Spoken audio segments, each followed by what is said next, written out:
What does it mean when you feel nothing at all? Maybe you're describing it as numb. Maybe you're like, I want to cry, but I just can't. We're going to call that inhibited grief. When you know the pain is there, when you know you need to be feeling something, but you're not feeling it the way maybe you expect to feel it or want to feel it or want to process so that you release. And that inhibited grief feels maybe tight inside of you. You know you're holding on to it. But what do you do with that? How do you identify it? And what do you do with it? I'm Christy Bundakumar. I'm a psychiatric nurse practitioner with 20 years of clinical experience helping other people. But that is also because I have been through my own pretty intense grief journey. I have lost 3 children and my husband over the course of 20 years. And I now teach people how to grieve, how to not get stuck, how to find life and purpose, which is really hard to do in the midst of the reality of processing grief, living life, and processing all the other factors around your grief. Click the link below if you're interested in the programs that I have for guiding you through.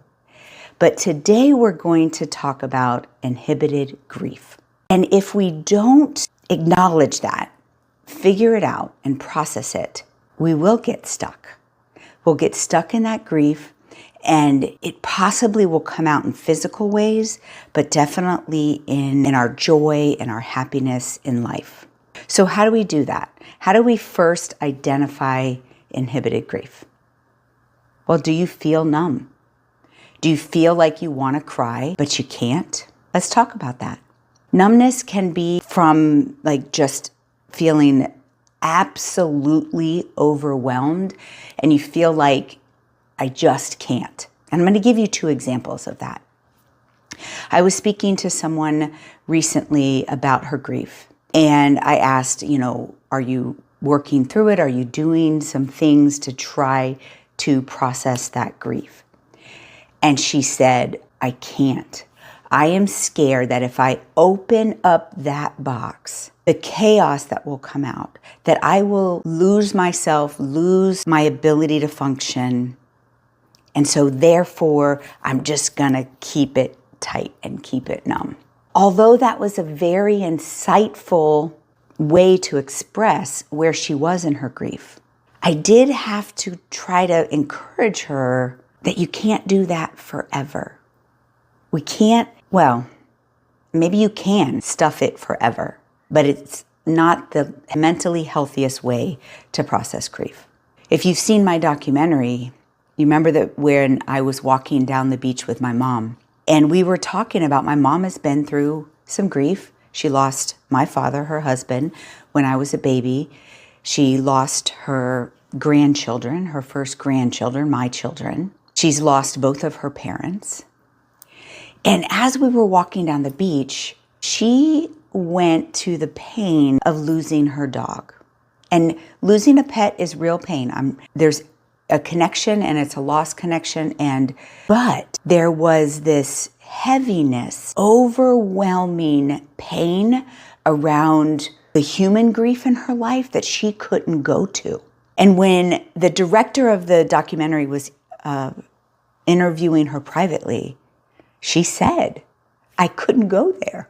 That my grief, as she was speaking, my grief is nowhere near compared to Christy's grief, and I just couldn't go there with her. But you could see the pain in my mother's eyes of how much that grief was weighing on her. And she talked about how she doesn't know how to grieve. And I think we live in a culture where we don't know how to grieve.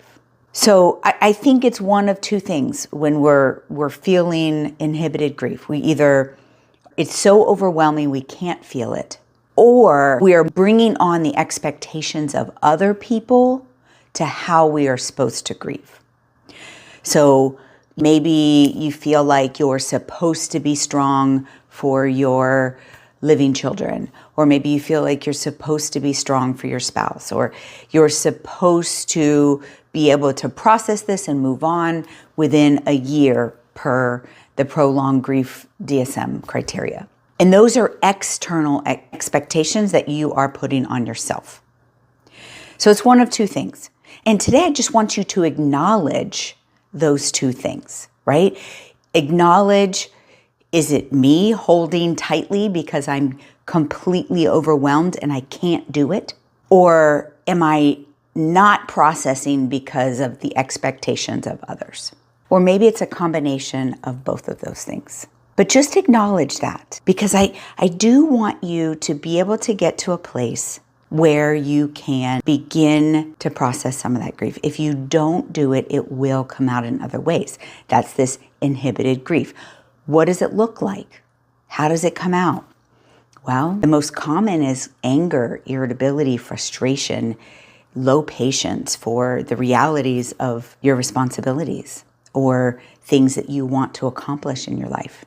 Anger is always a secondary emotion, and many people disagree with me on that, but hear me out.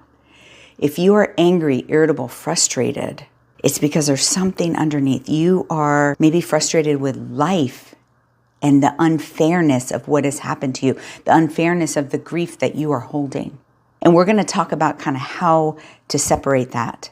Maybe you feel numb. Maybe you want to grieve. Maybe you've sat down and you're like, I want to cry and I just can't. Sometimes antidepressant medications make people feel like that. So talk to your doctor if you really are trying to process and you can't cry, can't feel the pain. Sometimes we are distracting our life. We're distracting ourselves from our pain. We don't want to feel pain, but we do have to feel it. So maybe overworking, maybe even maladaptive coping. I know so many people who are experiencing emotional pain, and they turn to alcohol or cannabis or other substances that help numb that pain. And that might work for a short term, but it is creating a bigger problem long term, right? We call those things maladaptive coping. You're doing them because they work. You have a glass of wine, you feel a little better. But it's maladaptive coping because long term, it's actually going to create another problem, and you're not actually processing your grief. So think for a moment, how is this showing up in your life? If you've gotten this far in the video, you are likely experiencing inhibited grief. I want you to get a piece of paper and write down, how is it showing up in your life? Okay, did you write those things down? Did you list any physical symptoms? Maybe headaches, migraines, fatigue? For me, it comes as fatigue. Like, I just want to go back to bed. I want to rest. I don't want to go exercise. Sometimes I have like actual physical pains in my joints. So physical symptoms can be another way that inhibited grief can show up. So what can we do about this? I have full programs about this, but here's the first 5 things I want you to start thinking about on this journey. One is being aware, right? You know, we talked about awareness of, is this you holding on out of fear, or is it expectation, or is it a combination of both? I had you write down, how is it showing up in your life, right? That's awareness. I want you to, not just while you're watching this video, but in life, I want you to constantly be aware and write down how this is manifesting in your life and what you can do about it. The second thing to do, building on that awareness, right? It's not a step, right? There's not stages of grief. And I have other videos that talk about that. The next thing is to find safety in processing. Now, for some people, that is finding a best friend, a therapist, someone you can externally process with. Maybe it's just safe with yourself. Remember the story I told you about the person who could not go there, did not want to open up that box? We have to find a safe place to do that. Safe place within yourself or with someone in support. Number 3 is you have to feel the pain. I know you don't want to hear that. Might want to stop the video, right? But the reality is it is the only way to process grief. The 4th thing is you got to separate it from all the other stuff. What typically happens in grief is that it gets enmeshed with trauma, spiritual conflict, anxiety, negative thoughts, and it all gets enmeshed, and then you're holding on to all that pain. The pain of just grief, of losing that person, for me, 3 children and my husband, that pain of losing them. When I feel that, I try to release the trauma, not talk negatively to myself. I've been working through the spiritual conflict, and I try to cherish that relationship that I had with them, the amazing relationship I had with them. And I cherish that, but I let go of the pain of the trauma. And I try to work through the spiritual conflict. But you have to feel that pain of grief. And the pain of grief is a badge of honor. You've lost your mother, you've lost your sister, you've lost your spouse, you've lost your child. That has changed you. You will never be the same person, but you can be a good person, a happy person, a joyous person, a purposeful person. So as you feel that pain, if you find yourself thinking negatively about yourself, I want you to try to let that go and just feel the pain of the loss.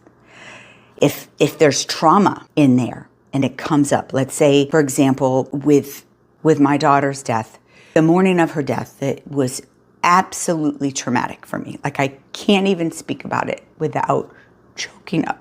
When that comes up, I'm trying to release that trauma and let the tears be ones of just 1 month before her passing. I was able to take her to Universal Studios, and she had an amazing day.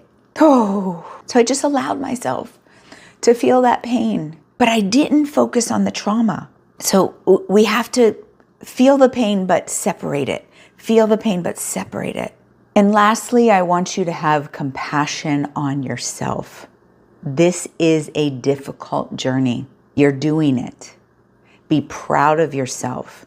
Learn more. Continue to try to figure it out.